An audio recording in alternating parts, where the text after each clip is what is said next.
Please open your Bible dun po sa Philippians chapter 4. Philippians chapter 4 verses 6 and 7.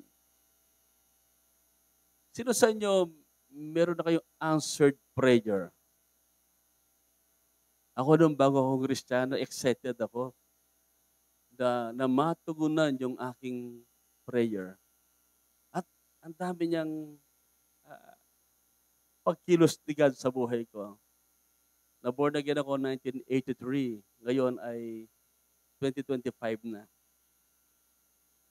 Alam mo mga kapatid, ang isang ebidensya na ikaw ay ligtas at anak ng Diyos, yung prayer mo sinasagot ni God. Amen? Mamaya, titignan natin, paano ba sinasagot ng Diyos ang prayer natin? Kasi kung minsan, meron tayong sariling kaisipan how God answers our prayer. Now, ang isang problema ng mga tao ngayon kung bakit nagkakasakit, hindi inspired, and they feel empty, tired, restless, and burnt out. No? They don't know the secret of prayer. Ayon po sa pag-aaral, ang mga hindi stress na mga tao, yung nag-church pag Sunday, malayo sila sa karamdaman sa puso. No? Malayo sa heart attack. Pero nga po naikwento si Pastor Joel, isang magagawa daw na ata, ewan kong worker nila, palagi sinesermonan ng kanyang misis. Bago pumasok, pag-uwi, nagkwento ang bisa. Naikwento ko na sa inyo, no? Sa isang patay yung mother ni Kumarindeng. Nagkikwentuhan kami. Pastor, sabi niya, yung isa namin trabahador, sabi niya, palagi sinesermonan ni misis. Bago umalis, bago umuwi, minsan pag-uwi niya galing sa trabaho, na-attack sa puso.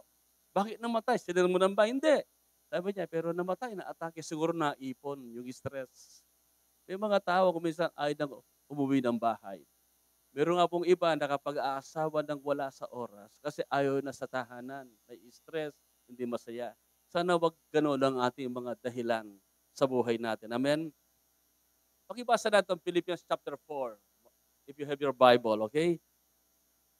Ah, basahin ng malakas. 1, 2, ready, read.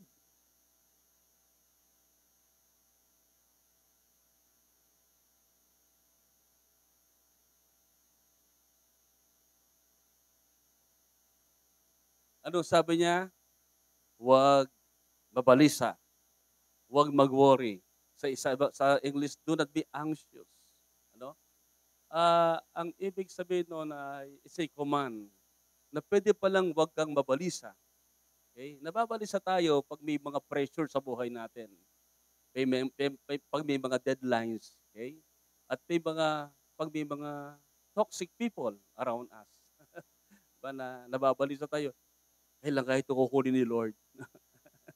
Diba? O kaya kailangan sa magbabago. Mga kapatid natin pwedeng babago ang tao. Yung nanay nga niya, hindi niya nabago, ikaw pa. Si Holy Spirit lang ang pwedeng pumago sa tao. Amen? Kaya magbabago muna tayo and then sila magbabago na. Now, sabi niya, huwag kayong mabalisa tungkol sa anumang bagay. Kasama dyan ang pera, karamdaman, kasama dyan ang trabaho. No? Pero nga po, pag Monday sickness, ayaw pumasok ng Monday. No? Bakit? Naiisip pa lang yung boss niya. Wala pa bang saring knockout na. So, ako dumaan ako dyan sa burnout. Nung hindi pa ako Christian. That was 1980. Nagtatrabaho kami sa Maynyo, Alabang. Ginagawa namin yung St. James Cathedral. No? Minsan dalahin ko, babangga na yung aming sinasakyan. Lala, pag Monday na, parang, ewan ko ba ang nangyari sa akin? Kung minsan dumarating yan, parang mental health problem. Di ba? Yung inaatang yung emotion mo, yung iniisip mo. No? Kaya, ay ba, nakakaisip na lang magpakamatay pag walang sense ang buhay nila. May kinikwento sa akin, si Ate Jack, di ba? Magbabarkada sila. Dalawa na nagpakamatay. No? That's not normal, sabi ko. Sorry? Same day. Same day. Same time. Hindi naman. Same day. No? Same day, nagpakamatay. Bakit nagpakamatay? Sabi ko, Ate Jack, isa sa broken heart, no? Yung isa ay naalampata, no? Ha? Yung sakit niya. Oo, nagwo-worry siya dahil nagsusuka ng dugo, no? Kaya ang hirap na hindi ka anak ng Diyos. Walang nangangalaga sa iyo. Pag alam mo may tatay ka, may ama ka sa langit, hindi ka pagwo-worry. Amen? Sabi niya, sa anumang bagay. Ito sabi niya, sa halip, hingin ninyo sa Diyos ang lahat ng inyong kailangan o lahat ng kailangan. Kasama dyan ang pera, ang girlfriend o boyfriend. Kasama dyan yung pati sasakyan. Ako, nagpipray ako ng sasakyan noon, kaya hindi pa ako marunong mag-drive. Oh, nagpipray din ako noon ng girlfriend, kaya lang nag-aaral pa ako. Sabi ko, Lord, hindi mo na mangliligaw. Ikaw nang bahala sa maswerteng babae na magiging asawa ko. Kaya nang ligawan ko si Pastor Carmela, hindi baka hindi. Sabi ko, mahal mo ba ako? May pitak ba ako sa puso mo? Sabi ko ka, yes or no? Ang sagot niya, or. Pag ang sagot ng babae, or, yun na yun. O, di ba? Na sinasagot niya ako, birthday ko, sinagot niya ako, binibigay ko na, sabi niya, ano yun? Sabi, nakalimutan ko na. Kasi kahit hindi pa niya ako sinasagot, in love na sa akin. Bakit? Lahat ng kailangan ay ibibigay na ng Diyos. Sabi niya. Pero dapat marunong kang may faith ka. Kasi sabi niyan, panalangin, sa pagitan ng panalangin ng may pasalamat. Sa pagitan ng panalangin. Inato, pag nagpapasalamat ka kahit wala pa, faith yun. Amen? Ang iba, magpapasalamat muna pag nandun na. So pag ikaw anak ng Diyos, sigurado meron kang answered prayer.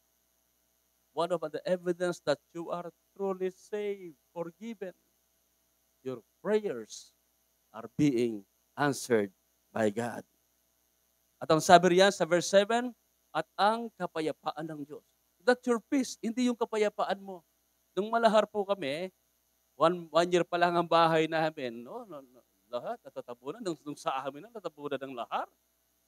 Sabi ni Pastor Carmela, dear, anak, normal ba tayo? Sabi niya, kasi yung mga kasama namin doon, na nalubog ang bahay ng lahar, mga bunsol lang, pangagala. Kami naman, normal lang kami, payapa. Para si Pastor Eric nang masunog yung kotse niya. Di ba, Pastor Eric? Kumusta ka, boy? Tabal-tapos siya. Paano? Ba't? Ako ba hindi niya sarili ko? Sabi niya kay asawa niya, kay April. April, sabi niya, no, okay lang ba tayo? Normal ba tayo? Bakit hindi tayo umiiyak? Bakit hindi tayo?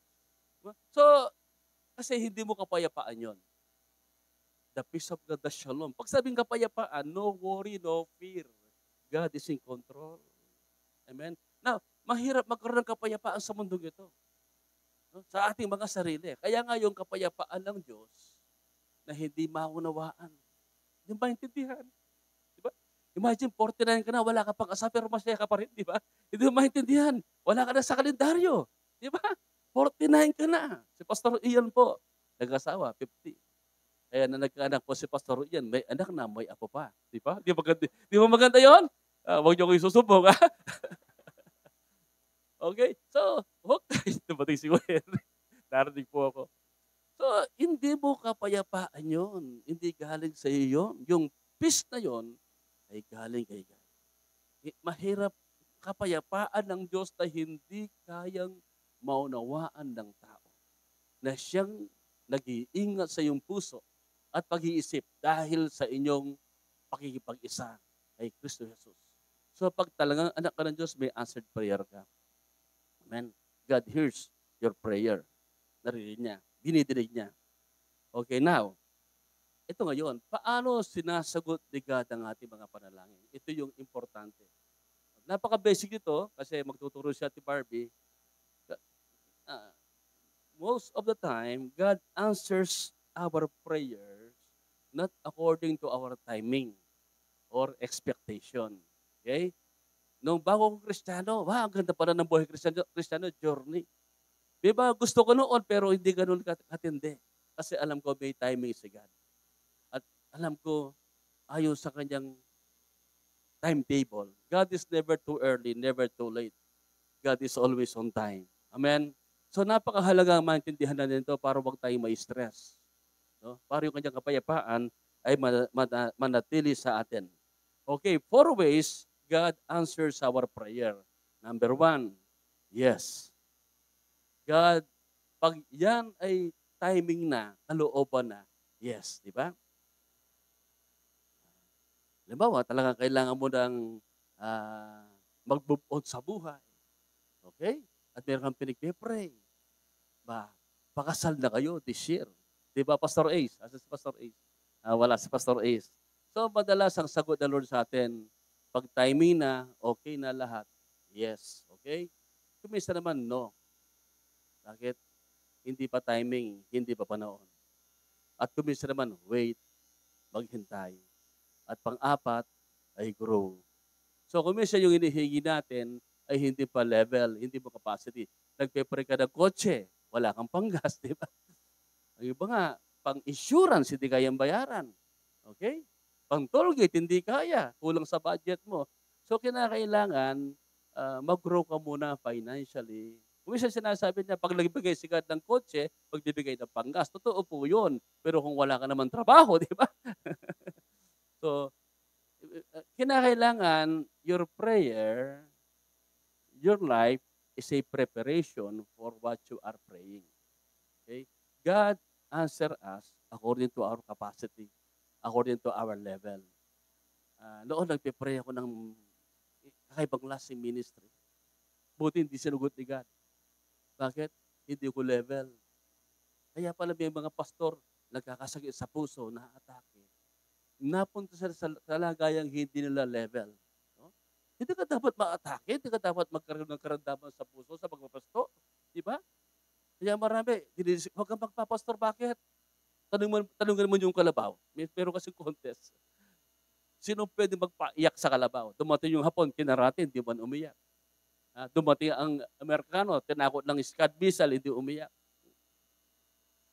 Dumating yung Koreano, pinapanood ng mga telenovela, no, Crash Landing on You, hindi rin umiyak. Dumating ang Pilipino, binulungan. Nagkwento. Umiyak yung kalabaw. Bakit umiyak? Kinuwento niya yung buhay ng pastor. Alam niyo, hindi ko agree doon sa kwentong yon. Kinuwento ko lang. Amen? Paglingkod ka ng Diyos, tinawag ka ng Panginoon, hindi ka kawawa. Amen? O kinuwento yun, paano daw tatakbo ang kalabaw? Nagkwento yung pastor naman. Sabi niya, magpastor ka. Sabi niya, tumakbo yung kalabaw. Okay, natakot. Anyway, mga kapatid, kung saan ka tinawag ng Panginoon, kung saan level ang buhay mo, gagamitin ka niya. Huwag kang matakot. Amen? Masarap ang maglingkod sa Panginoon. Kinukwento ko, ilang taon na akong pastor kasi maging guest speaker ako dyan sa isang anniversary sa Florida. Tinatanong kung ilang years na ako sa pagpapastor.